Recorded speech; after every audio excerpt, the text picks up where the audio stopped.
함께 묵상 기도하심으로 6월 14일 수요 예배를 하나님께 드리겠습니다.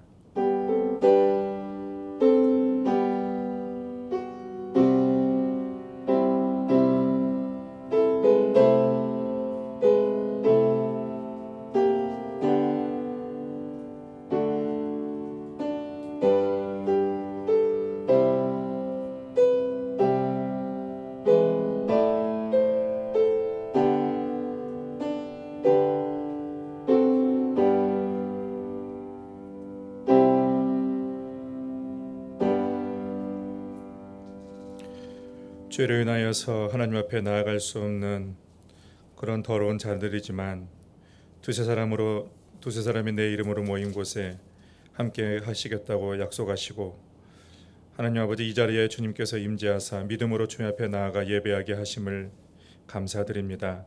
살아계신 하나님을 우리가 진정으로 인식하고 그리스도의 보혈을 의지하여 아버지 앞에 나아가오니 주님, 우리를 받아주시고 또 우리 예배를 통하여 영광 받아주시며 또 주의 백성들을 성령으로 충만하게 하여 주옵소서.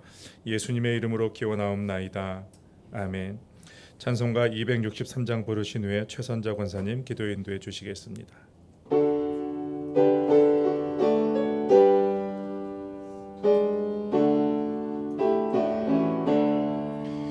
이 세상 험하고 나 비록 약하나 늘 기도 힘쓰면 큰 권능 얻겠네. 주의 은혜로 대속받아서 비와 같이 붉은 죄 눈같이 이겠네. 주님의 권능은 한없이 크오니 돌 같은 내 마음 건너겨 주소서. 주의 은혜로 대속받아서 비와 같이 붉은 죄 눈같이 이겠네. 내 마음이 약하여 늘 넘어지오니 주 예수 힘주사 굳세게 하소서. 주의 은혜로 대속받아서 비와 같이 붉은 죄 눈같이 이겠네. 죄사함 받은 후 새 사람 되어서 주 앞에 서는 날 늘 찬송하겠네. 주의 은혜로 대속받아서 비와 같이 붉은 죄 눈같이 이겠네.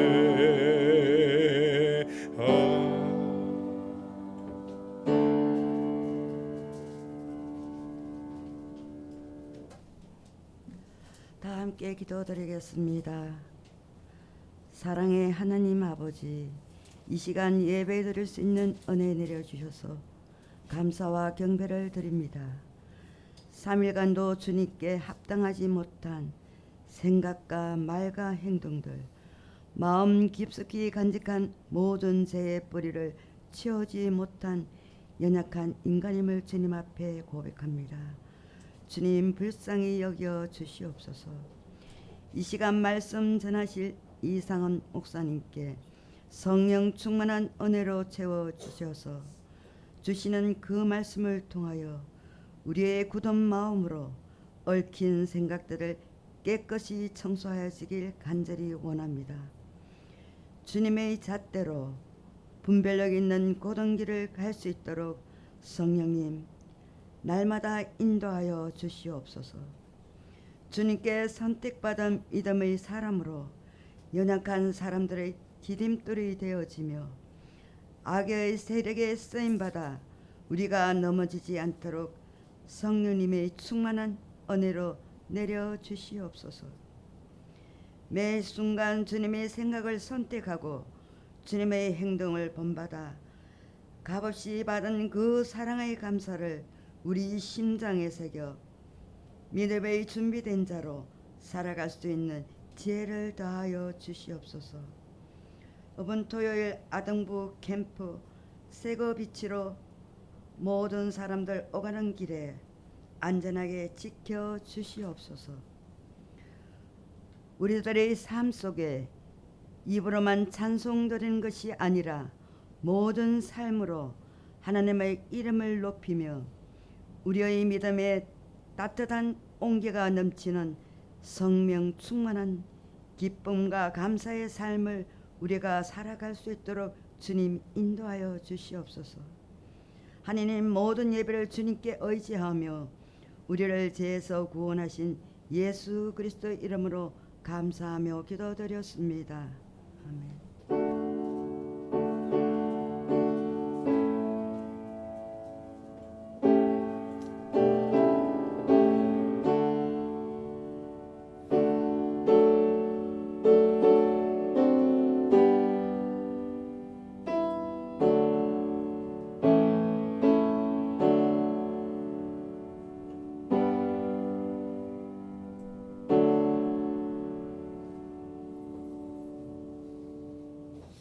오늘 우리에게 주신 하나님의 말씀은 레위기 4장 1절에서 12절까지의 말씀입니다. 제가 가진 성경 구약 149면입니다.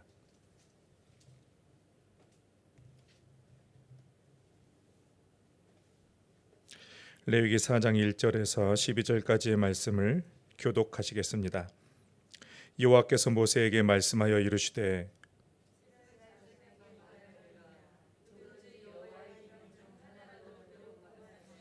만일 기름 부음을 받은 제사장이 범죄하여 백성의 허물이 되었으면 그가 범죄한 죄로 말미암아 흠없는 수송아지로 속죄 제물을 삼아 여호와께 드릴지니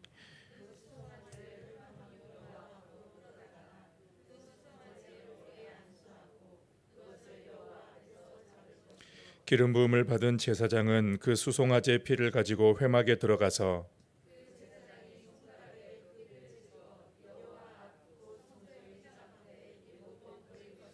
제사장은 또 그 피를 여호와 앞 곧 회막 안 향단 뿔들에 바르고 그 송아지의 피 전부를 회막 문 앞 번제단 밑에 쏟을 것이며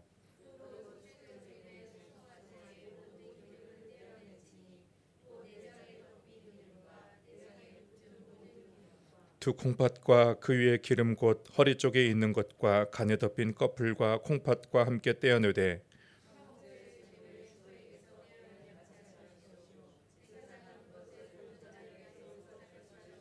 그 수송아지의 가죽과 그 모든 고기와 그것의 머리와 정강이와 내장과 똥 곧 그 송아지의 전체를 진영 바깥 재버리는 곳인 정결한 곳으로 가져다가 불로 나무 위에서 사르되 곧 재버리는 곳에서 불사를 지니라. 아멘. 계속해서 구약의 5대 제사에 관해서 말씀을 나누고 있습니다. 오늘은 속죄제에 관한 말씀을 나누도록 하겠습니다. 속죄제는 하나님의 백성들이 하나님의 계명을 어기고 범죄하여서 죄로 인해서 가로막힌 하나님과의 관계를 회복하기 위해서 드리는 제사라고 할 수가 있습니다. 그러니까 죄에서 정결과 자유를 얻기 위해서 드리는 제사입니다. 그러기 위해서는 그 죄에 대한 희생과 대가가 필요한 것이죠. 그래서 이제 제물을 드리게 되는데 속죄의 제물은 어떤 것을 제물로 드렸는지 말씀을 근거로 잠깐 알아보도록 하겠습니다. 그러니까 속죄의 제사, 그러니까 누가 범죄하여서 누가 제사를 드리냐에 따라서 제물이 달라요. 제물의 종류가 다르고 또 방법도 각각 차이가 납니다. 먼저 제사장이에요. 제사장이 보면 오늘 읽은 것이 이제 제사장이 범죄하여서 속죄죄를 드릴 경우를 기술하고 있습니다. 2절과 3절 제가 읽어드리겠습니다. 이스라엘 자손에게 말하여 이르라. 누구든지 여호와의 계명 중 하나라도 그릇 범하였을 때 만일 기름 부음을 받은 제사장이 범죄하여 백성이 허물이 되었으면 그가 범죄한 죄로 말미암아 흠없는 수송아지로 속죄 제물을 삼아 여호와께 드릴지니. 제사장이 범죄하였어요. 그래서 범죄했을 때에 흠없는 수송아지를 제물로 삼아 드렸습니다. 그러니까 제사장도 연약한 존재이기 때문에 얼마든지 범죄할 수 있게 되는 것입니다. 그래서 항상 자신의 연약함을 아는 거죠. 자신의 연약함을 알아야 또 백성의 또 아픔과 연약함도 공감하고 알 수 있게 되는 것이고, 그래서 그들을 위하여 진심으로 제사를 집리하고 인도할 수 있게 되는 것입니다. 제사장의 거룩함이 굉장히 중요한, 그러니까 영적 지도자의 거룩함, 또 성결, 순결함이 참 중요합니다. 왜냐하면 하나님은 영적 지도자를 통해서 사람들을 축복하기 때문이 그렇습니다. 그들을 세우기 때문에 그렇습니다. 그런데 영적 지도자가 욕심으로 가득 차 있고 또 자기 생활에만 완전히 매여 있고 또 여러 가지 더러운 생각으로 가득 차 있으면 그게 깨끗한 그런 정결한 거룩하신 하나님의 은혜가 그를 통해서 제한이 받습니다. 그 흘러가기가 쉽지 않습니다. 그렇기 때문에 영적인 지도자는 늘 하나님 앞에서 자기 자신을 항상 점검하고, 그리고 내 안에 어떤 죄가 없는지, 또 내 안에 어떤 더러움이 없는지, 또 헛된 욕심, 그리고 또 의도적인 그런 죄는 없는지, 또 공동체를 해를 끼치는 그러한 잘못은 없는지 영적 지도자는 항상 그것을 살펴야 돼요. 그래서 항상 하나님 앞에 나아가서 자신의 죄를 고백하고 늘 거룩함을 유지하기 위해서 힘써야 하는 것입니다. 그래야 백성들을 축복하고 또 사람들을 하나님 앞으로 잘 인도할 수 있는 그런 역할들을 잘 감당할 수 있다라고 할 수가 있습니다. 뭐 영적 지도자는 뭐 구역장도 있고 뭐 장로님들도 있고 또 여러분들 다 계시겠죠. 다 포함된다고 할 수가 있습니다. 그리고 이제 이스라엘 회중입니다. 13절에서 21절까지는 온 회중이 죄를 범하였을 때 이제 속죄 제사를 드리는 경우를 기술을 하고 있습니다. 이건 한번 같이 읽어보겠습니다. 13절부터 15절까지의 말씀입니다. 만일 이스라엘 온 회중이 여호와의 계명 중 하나라도 부지 중에 범하여 허물이 있으나 스스로 깨닫지 못하다가 그 범한 죄를 깨달으면 회중은 수송아지를 속죄제로 드릴지니 그것을 회막 앞으로 끌어다가 회중의 장로들이 여호와 앞에서 그 수송아지 머리에 안수하고 그것을 여호와 앞에서 잡을 것이요. 온 회중이 범죄한 거예요. 그러니까 공동체가 집단적인 범죄를 한 것입니다. 그러다가 하나님께서 그 범죄한 것을 깨닫게 하시면 회중의 대표자인 장로들, 회중의 대표자인 장로들이 와서 이제 수송아지를 잡는 것입니다. 그리고 이제 속죄제 희생은 지극히 거룩하다고 했습니다. 그래서 그것은 회막 경내에서 또 제사장에 한해서 그 희생물의 나머지를 먹게 되는 것이고, 또 그 제물이 닿는 것마다 거룩하게 되기 때문에 잘 취급을 해야 되는 거예요. 그러니까 회중이 공동체가 죄를 지은 경우들이 있죠. 우리 대한민국 같은 경우는 외국인 노동자들이 많이 와요, 한국에. 그런데 그들을 무시하고 또 그들을 함부로 대하고 또 임금을 착취하고 그런 사람들이 너무 많아요. 안 그런 분들도 많이 있어요. 정말 그들을 가족처럼 여기고 또 그들을 어떻게든 도와주려고 하는 좋은 분들도 많이 계시는데, 차별도 여러분 집단적인 죄라고 할 수가 있어요. 차별하는 것도, 다른 사람을 차별하는 것도 집단적인 죄라고 할 수가 있고, 또 뭐 일제 시대 때 뭐 일본이 또 그런 경우라고 할 수가 있죠. 독일도 세계 대전을 일으켰기 때문에 그들은 늘 자신의 죄를 고백하잖아요. 집단적인 죄라고 할 수가 있습니다. 이 땅 가운데 왜 하나님의 은혜가 많이 부어지지 않는가? 이 죄가 가득 차 있기 때문에 그렇습니다. 사람 속에 죄가 너무 많아요. 그래서 온갖 뭐 그릇된 그런 사고와 또 더러운 그런 범죄들로 인해서 하나님의 은혜로 충만해야 될 이 세상과 그 열방이 그렇지 못한 경우가 많이 있습니다. 그래서 어떤 공동체에 대해서 우리가 집단적으로 뭔가 잘못을 했다면, 그것을 깨닫다면 전체적으로 회개하는 그런 시간이 필요한 것이죠. 공동체가 전체적으로 그 죄에 대해서 내가 임금을 착취했고 사람을 차별했고 또 함부로 우리가 뭐 다른 사람들에게 해를 끼쳤고 그런 죄에 대해서 정결해야 그 공동체 가운데 하나님의 나라가 임하고 또 하나님의 은혜가 임하게 되는 것이죠. 그래서 그것을 지금 말씀하고 있는 것입니다. 그리고 이제 족장이 죄를 범했을 때예요. 정치 지도자예요. 22절에서 26절까지 족장이 범죄했을 경우 보면은 순념소를 제물로 드렸습니다. 수점소. 정치 지도자의 그 정결함이 참 중요합니다. 참 안타까운 그런 세상을 보면은 참 답답하고 안타까운 일들이 너무 많고 또 국회의원이라고 해서 마치 뭔가 면죄부가 주어지는 경우도 많이 있고 국회의원이 더 정결하고 더 도덕적이고 더 정직해야 되는데 이게 뭐 조그만 죄라고 해서 그것을 그냥 면죄부가 주어지고 그거에 대해서 가볍게 여겨버리는 경우를 우리가 최근에 이제 뉴스를 통해서 우리가 많이 보게 되는 것을 많은 것들을 이제 보게 됩니다. 정치 지도자가 정결하고 또 도덕적이어야 되고 또 깨끗해야 되는 것을 말씀하고 있습니다. 그리고 이제 일반 평민이 있습니다. 27절에서 5장 13절까지는 이제 일반 평민 중 한 사람이 여호와의 계명 중 하나라도 부지 중에 범죄했을 경우, 그러니까 평민이 죄를 지었다가 그 죄를 하나님이 깨닫게 하시면 암염소를 드려요. 암염소를 드리고 또 그 본인의 어떤 능력에 따라서 또 어린 암양을 드리기도 합니다. 거기에 또 힘이 좀 미치지 못하면 집비둘기나 산비둘기로 제물을 드릴 수가 있고 또 집비둘과 산비둘기도 그것을 드릴 만한 능력이 없으면 고운 가루에 10분의 1 에바를 가져다가 거기에 기름과 유향을 넣어서 섞어서 제사로 그렇게 드리게 되면 속죄의 제사를 드리게 되는 것입니다. 자신의 입장과 처지에 따라서 자신의 분수에 맞게 제물을 가지고 하나님 앞에 나아가 속죄 제사를 드리게 되는 것입니다.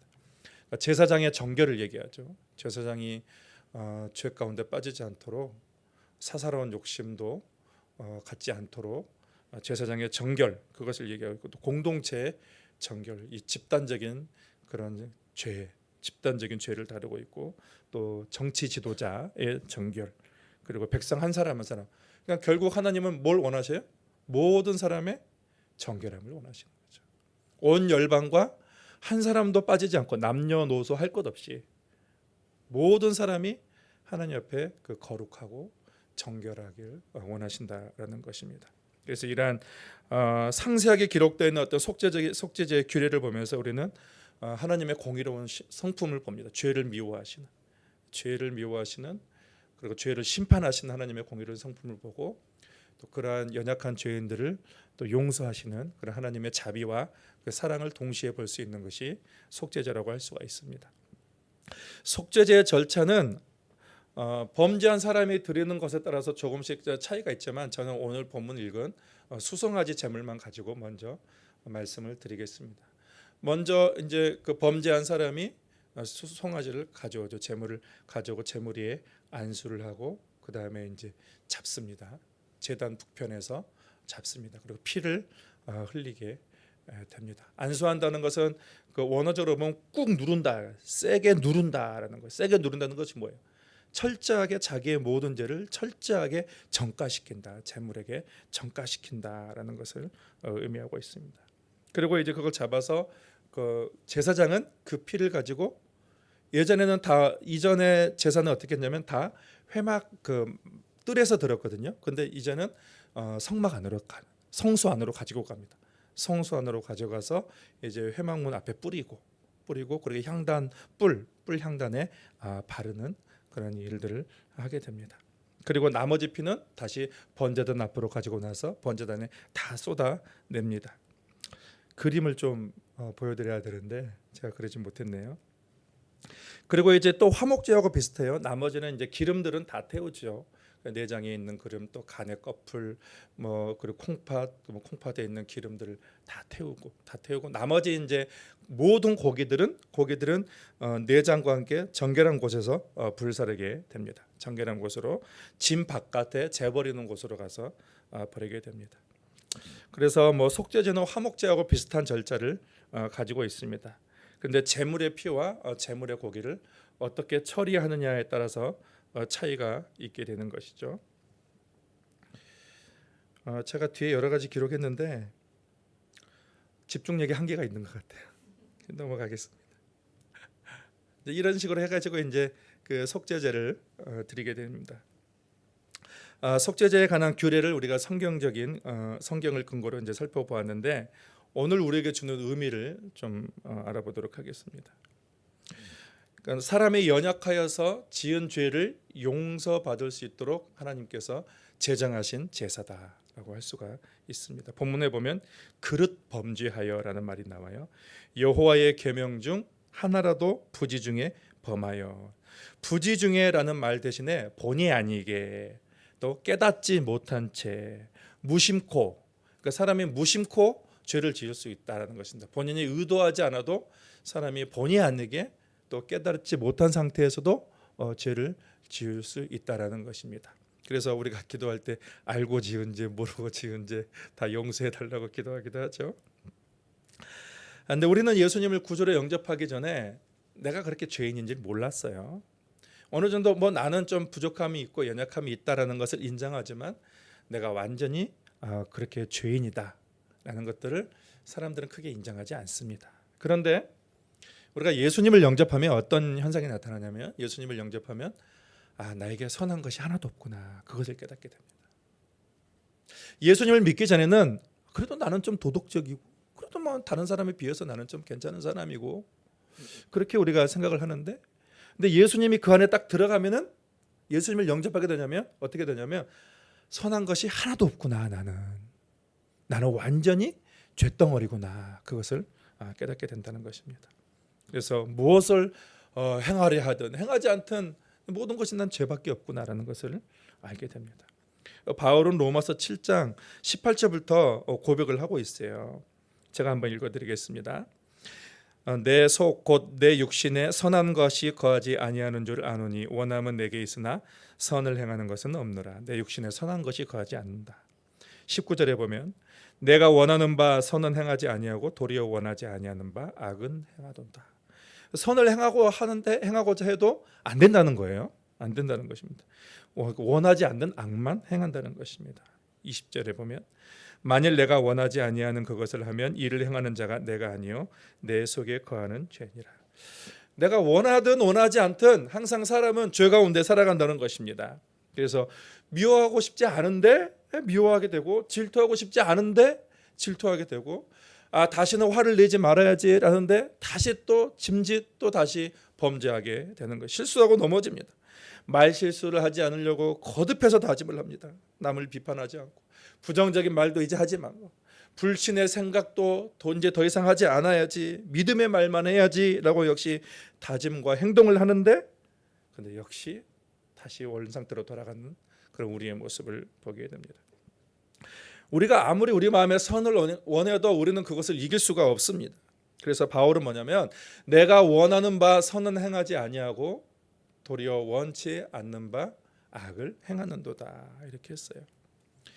우리는 선을 행하려고 하면 할수록 내 안의 선보다는 죄로 가득하다는 것을 깨닫습니다. 자신에 대해서 실망하죠. 그리고 자신의 비참을 보고 절망을 합니다. 그래서 로마서 그 뒤에 보면은 21절부터 7장 21절부터 계속 읽어드리면 그러므로 내가 한 법을 깨달았노니 곧 선을 행하기 원하는 나에게 악이 함께 있는 것이라. 내 속사람으로는 하나님의 법을 즐거워해서 지키고 싶은데 내 지체 속에서 한 다른 법이 내 마음의 법과 싸워 내 지체 속에 있는 죄의 법으로 나를 사로잡는 듯다. 오호라 나는 곤고한 사람이로다. 이 사망의 몸에서 누가 나를 건져내랴. 자신의 연약함을 인정하고 있는 것입니다. 속사람으로는 하나님의 법을 즐거워하는데 그런데 그렇게 되지 않는 거예요. 소원은 있으나 다른 죄의 법이 나를 사로잡는다는 것입니다. 자신의 어떤 곤고함을 고백하고 있습니다. 이제 이 사망의 몸이다. 나는 사망의 몸이다. 것이죠. 바울은 율법 선생입니다. 그 율법을 본인은 가르치고 지키는 사람입니다. 그런데 그는 직분으로는 율법의 선생이지만 그의 본질로는 죄인에 불과한 것이죠. 죄덩어리에 불과한 것. 여전히 죄인이라는 것을 인정하고 있는 것입니다.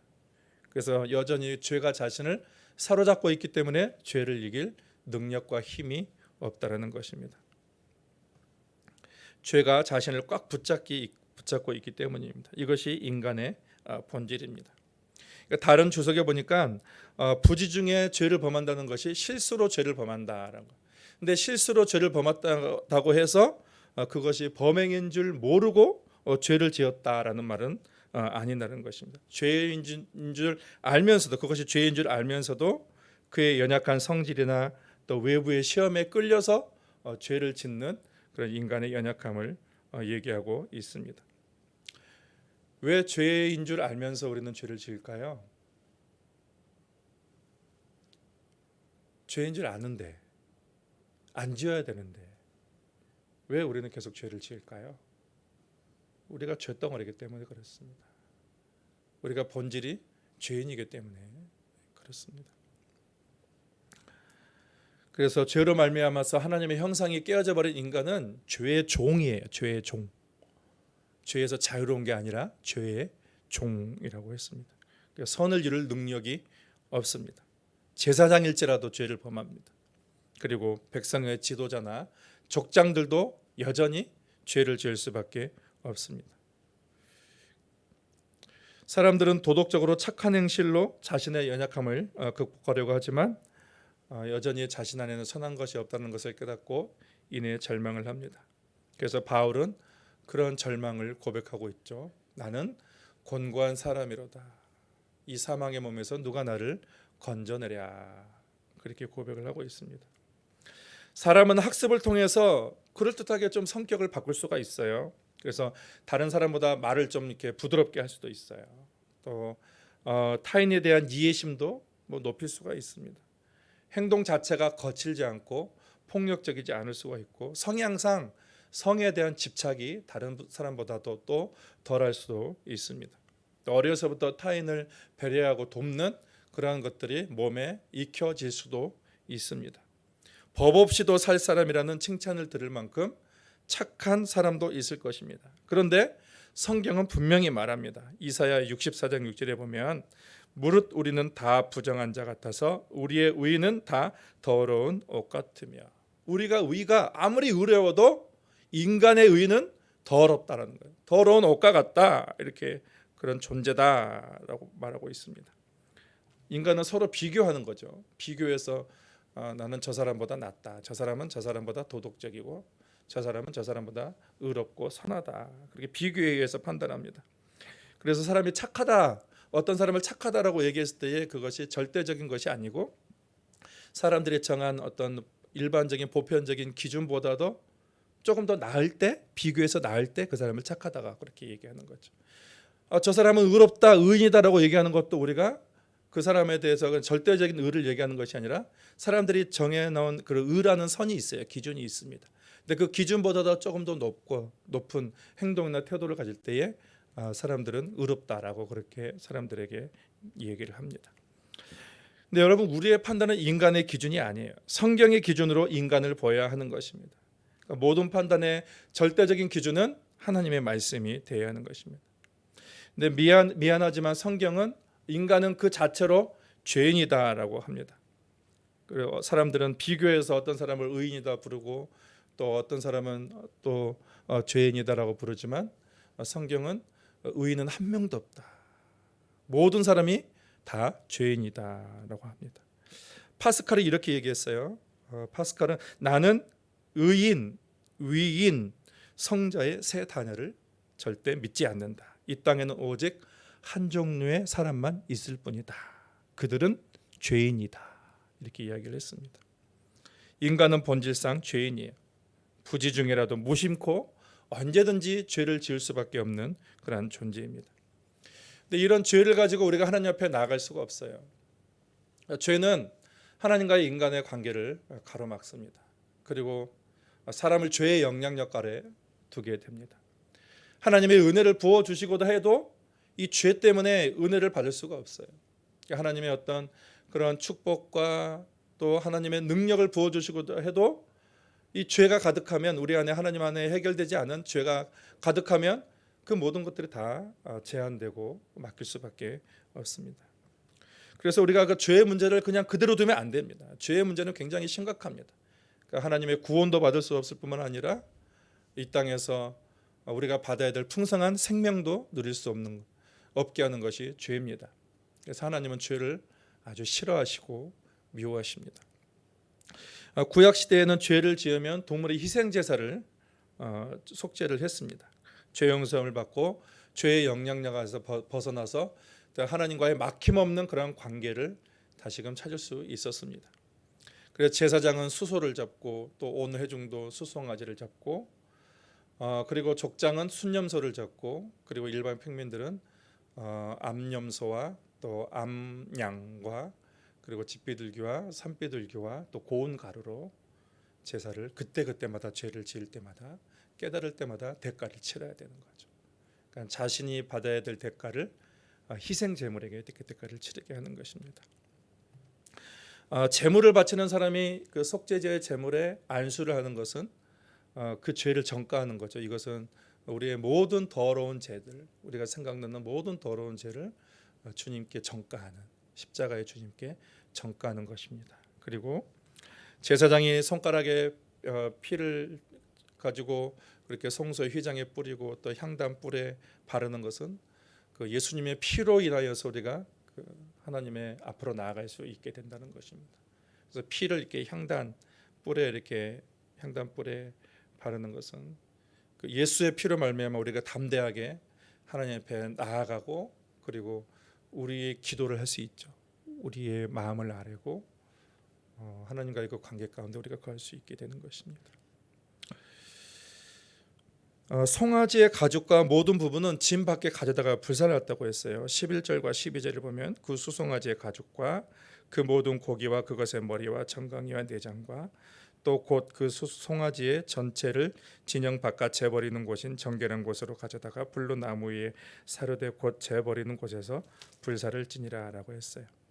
그러니까 예루살렘 성 밖에서 예수님께서 죽으실 것을 얘기하는 것이죠. 그러니까 진영 밖에서 제물을 다 태우고 그러는 것은 예수님께서 그 성 밖에서 십자가에 달려 돌아갈 것을 얘기하고 있습니다. 그래서 히브리서 13장 11절과 12절을 보시면은 이는 죄를 위한 짐승의 피는 대제사장이 가지고 성소에 들어가고 그 육체는 영문 밖에서 불사름이라. 그러므로 예수도 자기 피로써 백성을 거룩하게 하려고 성문 밖에서 고난을 받으셨느니라라고 했어요. 그러니까 속죄제를 통해서 우리가 알 수 있는 것은 피를 통해서 사함을 받을 수 있고 그리고 우리가 피 흘림을 통해서만 하나님 앞으로 나아갈 수 있다라는 것입니다. 그래서 우리의 모든 죄의 용서는 피 흘림을 통해서만 가능하다. 그것을 보여주고 있습니다. 그래서 이 속죄의 제사는 예수 그리스도의 그림자라고 할 수가 있습니다. 사도 베드로는 우리가 대속함을 받은 것을 그리스도의 보배로운 피에 된 것이다. 우리 같이 한번 읽겠습니다. 베드로전서 1장 18절과 19절입니다. 너희가 알거니와 너희 조상이 물려준 헛된 행실에서 대속함을 받은 것은 은이나 금같이 없어질 것으로 된 것이 아니요 오직 흠없고 점없는 어린 양 같은 그리스도의 보배로운 피로 된 것이니라. 아멘. 우리가 무엇 때문에 대속함을 받았다고요? 정결함을 받은 것은 흠없고 점없는 어린 양 같은 그리스도의 보배로운 피로 말미암아 된 것이다. 할렐루야. 우리 9장 12절에서 14절까지 제가 읽어드리겠습니다. 염소와 송아지 피로 하지 아니하고 오직 자기 피로 영원한 속죄를 이루사 단번에 성소에 들어가셨느니라.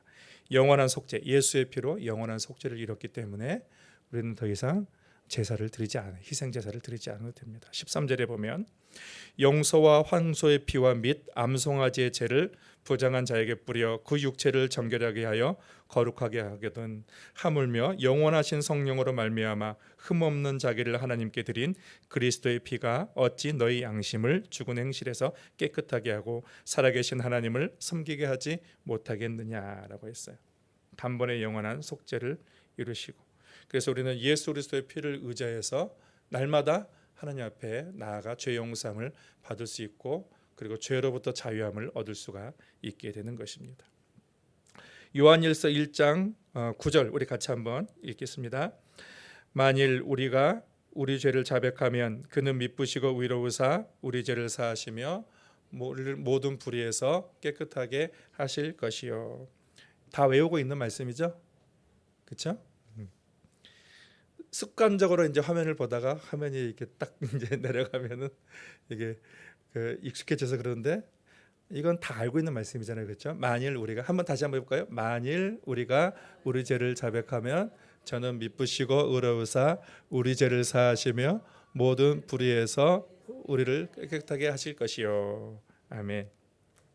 그러니까 우리는 날마다 예수 그리스도의 보혈을 의지하여서 아침마다 저녁마다 날마다 우리 자신을 점검하고 우리 죄를 자백하면 예수께서는 모든 불의에서 우리를 깨끗하게 하신다라고 말씀을 하셨습니다. 그래서 이 레위기의 이 속죄제를 통해서 우리가 얼마나 죄인인 것을 알게 됩니다. 우리는 부지 중이라도 깨닫지 못하는 중이라도 항상 죄를 지을 수밖에 없는 그런 죄를 이길 수 없는 그런 죄인임을 우리가 깨닫게 되고, 그리고 죄 용서함을 받아야만 하나님 앞에 나아갈 수 있는 존재라는 것을 예배를 통해서 깨닫게 됩니다. 그리고 겸손하게 되는 것이죠. 어느 누구도 자신의 의로움을 내세우지 않고 겸손하게 하나님 앞에 나아가게 되고, 그리고 하나님의 은혜를 의지하고 더욱 바라보게 되는 것입니다. 자, 이제 마지막으로 속죄의 효력에 대해서 마지막으로 나누도록 하겠습니다. 먼저는 율법의 저주로부터의 자유입니다.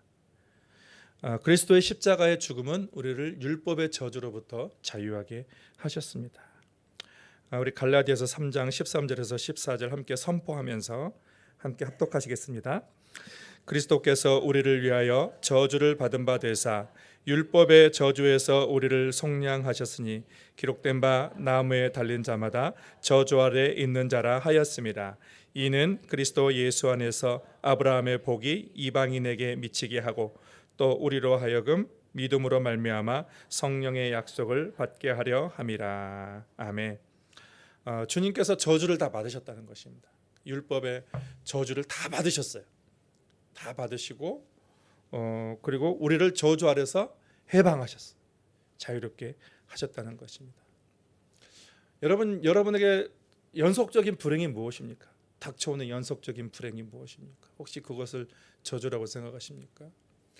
여러분을 영적으로 공격하는 것이 무엇입니까? 끊임없이 나를 영적으로 공격하는 것이 무엇입니까? 여러분 그것을 저주라고 생각하십니까? 그때마다 여러분 예수의 피를 선포하시기를 바랍니다. 여러분은 예수의 피가 여러분을 모든 저주에서 자유롭게 하셨습니다. 여러분은 저주 아래 있는 것이 아니라 하나님의 은혜 아래 거하는 것입니다. 여러분은 하나님의 자녀인 것입니다. 그리고 그 뒤에 뭐라고 했어요? 아브라함의 복이 모든 믿는 이방인들에게 미치게 하려 함이라고요. 그러니까 예수의 피로 말미암아 우리의 모든 죄가 다, 우리의 모든 저주가 다 소멸됐고 우리는 은혜 아래 있고 아브라함의 복을 받는 자가 되었다라는 거예요. 그러니까 아브라함의 믿음의 복, 아브라함의 약속, 그리고 아브라함의 대대 후손에게 주는 그러한 복을 하나님께서 우리에게 받게 하셨다. 그것을 얘기하고 있습니다. 그러니까 저주로부터 자유하게 하신 것이죠. 그리고 또 속죄의 능력은 죄로부터의 자유입니다. 그리스도의 피는 모든 죄와 죄책으로부터 또 그 영향력으로부터 우리를 자유하게 했습니다. 한 부흥 강사님이 충청도에서 부흥회를 인도를 하시는데, 그리고 이제 새벽에도 또 인도하시고 혼자 기도하고 있는데 한 할머니가 오셔가지고 목사님에게 이렇게 속삭이면서 얘기를 하는 거예요. 그러면서 자기가 30살 때에 지은 간음죄에 대해서 그 목사님에게 얘기를 하는 것입니다. 그래서 목사님이 기도해 주겠다고 그러면서 말씀으로 자유함을 얻으라고 그렇게 얘기하고 이제 그 숙소에 갔는데 그 교회 담임 목사님이 기다리면서 웃고 있는 것이었습니다. 그래서 그 할머니가 또 30년 전에 본인이 지은 죄에 대해서 이야기했죠. 그렇게 웃고 있는 것입니다. 어떻게 하셨냐고. 그분은 부흥회 몇 때마다 그런다고. 부흥회 목사님 오시면은 그 작년 부흥회 때도 그랬고 재작년 부흥회 때도 뭐 목사님 앞에 나아가서 본인이 30년 전에 지은 그 죄를 똑같이 그렇게 고백했다고라는 것입니다. 여러분 예수님의 보혈은 단번에 우리의 모든 죄와 죄책으로부터 우리를 자유하게 한 것을 믿으시길 바랍니다. 내가 과거에 어떤 죄를 지었고 하나님 앞에 어떤 죄를 지었던 간에 다음 주에 이제 속건죄에 대해서 얘기하겠지만 이것은 이제 이웃에게 지은 죄에 대해서는 배상을 해야 되겠지만 오늘은 이제 하나님 앞에 지은 죄에 대해서 또 내 자신 스스로 지은 죄에 대해서 그것을 이야기하고 있습니다. 그러니까 그것을 회개했다면 더 이상 죄책감에 시달릴 필요가 없다라는 것입니다. 과거를 돌아보지 말라. 과거를 돌아보지 말라. 모든 것이 새로운 피조물로 만드셨다. 그렇게 말씀하고 있습니다. 여러분, 과거에 지은 죄 때문에 내가 계속 하나님 앞에 고백하며 괴로워하는 것은 하나님이 뭐라고 하실 거예요? 야, 너 진짜 양심적이다. 그렇게 죄 지은 거 또 고백하고 또 고백하고 너 진짜 그렇게 양심적이다. 야, 너는 진짜 내가 인정한다. 이러실까요? 하나님 뭐라고 하실까요? 야, 이 어리석은 자야. 내가 너의 죄를 다 용서하지 않았느냐. 주님께서 우리의 죄를 깊은 바다에 다 던져버리셨다. 그렇게 말씀. 더 이상 과거에 머물지 말라는 거예요. 뒤돌아보지 말고 지금 새로운 피조물 된 그런 하나님의 은혜 안에 거할 것을 우리에게 얘기하고 있는 것이죠. 좀 전에 보았던 말씀에서 인간은 죄를 이길 힘이 없다고 했습니다. 죄의 종이 되었어요. 인간의 본질 자체가 죄입니다. 그래서 사도 바울은 로마서 7장에서 오호라 나는 공고한 사람이다. 절망적인 그런 말로 마무리를 했어요. 7장을 마무리가 했습니다. 그런데 8장에서는 분위기가 급반전됩니다. 로마서 8장에서는.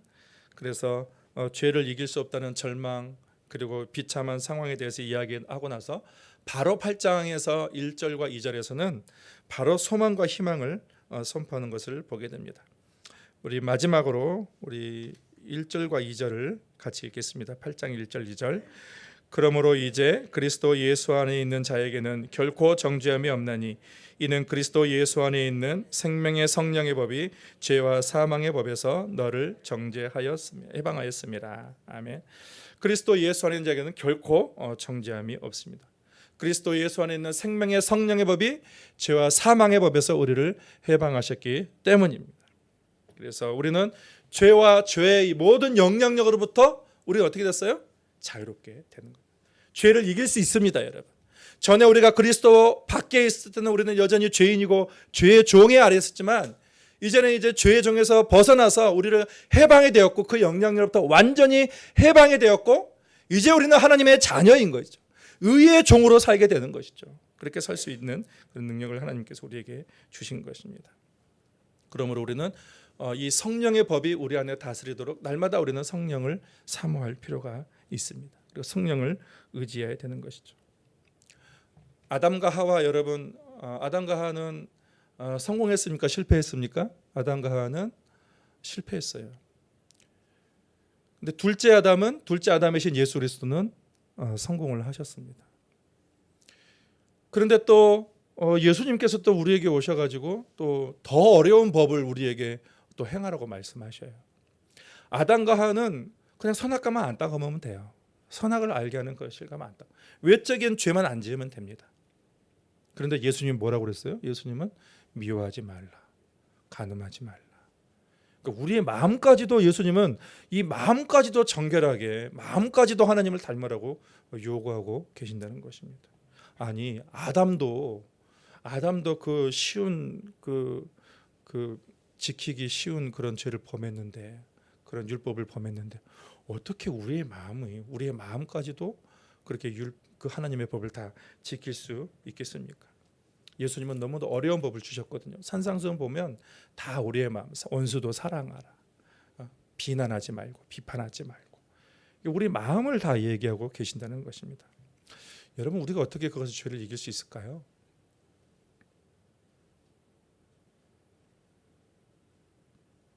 여러분, 죄를 이길 수 있습니까? 여러분의 마음도 여러분 그리스도를 닮을 수 있습니까? 있습니다, 여러분. 왜요? 성령의 법으로 이길 수가 있는 거예요.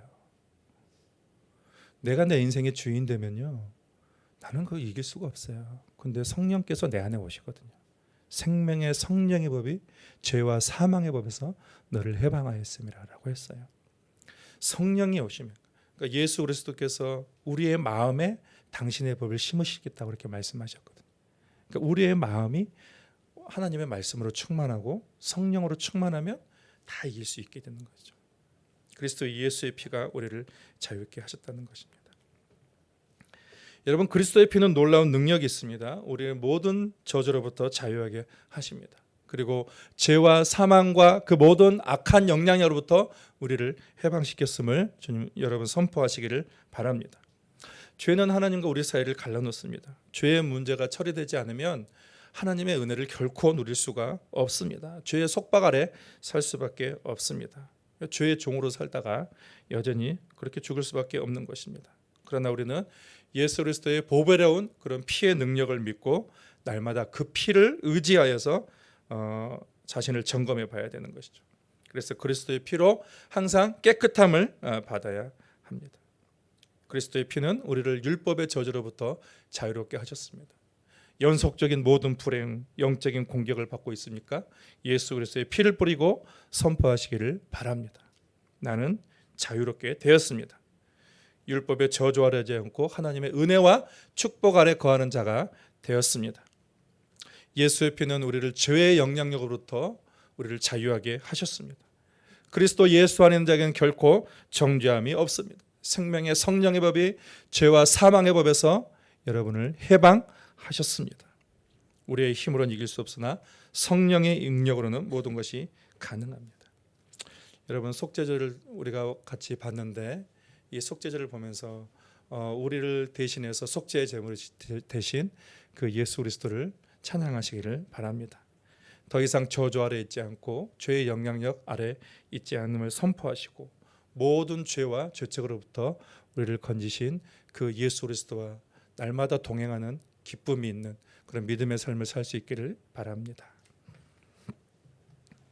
하나님 아버지, 우리 속죄절을 통하여서 하나님 예수 그리스도의 피가 우리를 모든 저주로부터 자유롭게 하시고 또 율법으로부터 또 죄로부터 죄의 영향력으로부터 자유롭게 하셨다는 것을 주님 우리가 누리고 또 믿고 또 이 시간 또 고백하고 깨닫게 해 주신 것을 인하여 감사드립니다. 하나님 아버지, 예수 그리스도의 피가 우리를 죄로부터 자유롭게 하였음을 주님 선포합니다.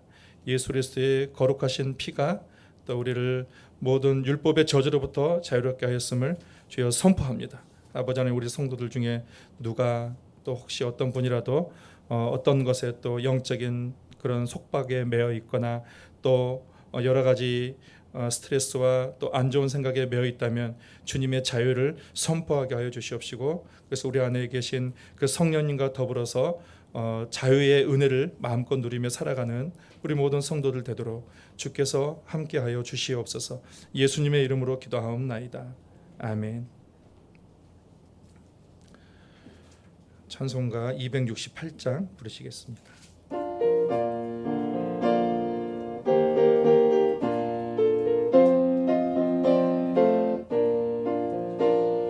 죄에서 자유를 얻게 함은 보혈의 능력, 주의 보혈. 시험을 이기고 승리하니 참 놀라운 능력이로다. 주의 보혈 능력이 또다. 주의 피 믿으오. 주의 보혈 그 어린 양의 매우 귀중한 피로다. 육체의 정욕을 이기림은 보혈의 능력, 주의 보혈. 정결한 마음을 얻게 하니 참 놀라운 능력이로다. 주의 보혈 능력이 또다. 주의 피 믿으오. 주의 보혈 그 어린 양의 매우 귀중한 피로다. 눈보다 더 희게 밝히는 것 보혈의 능력, 주의 보혈. 부정한 모든 것 밝히시니 참 놀라운 능력이로다.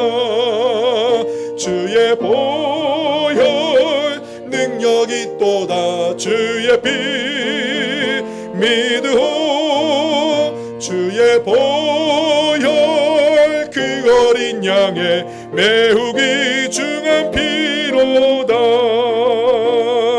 구주의 복음을 전할 제목 보혈의 능력 주의 보혈 날마다 나에게 찬송 주니 참 놀라운 능력이로다.